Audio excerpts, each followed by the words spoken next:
प्रेम से बोलो शिव शंकर भगवान की।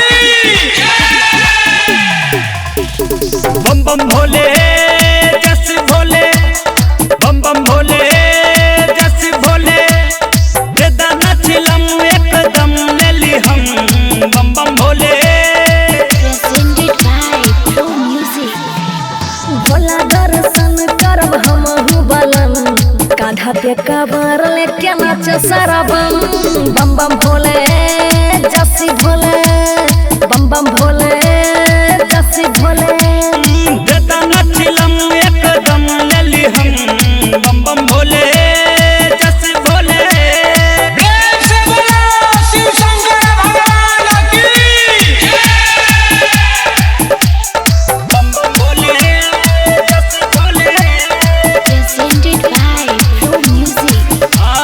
भगवती में सकती के फल मिले हैं, दुखिया के भोले दानी दुख हरे हैं। दुखिया के भोले दानी दुख हरे हैं। ए हो भंगिया धतूरा जल पान करी है, गंगा जैसे भोला स्नान करी है।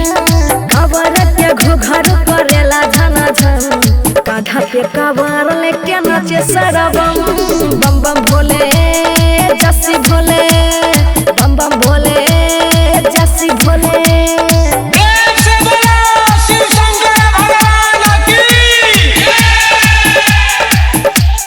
बम बम भोले जस Bhole. presented by Flow Music।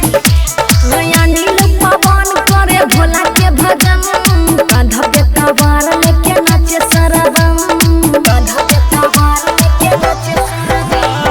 Anil सुमन करे भोला के भजन, कांधा पे कमर लेके नाचे सारा बम। सुमन सचिन सुनो हमारो वचन, कांधा पे कमर लेके नाचे सारा बम।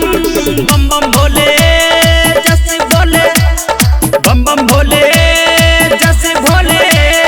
बाबा खलीफा रिकॉर्डिंग स्टूडियो बड़ौरा बेगूसराय।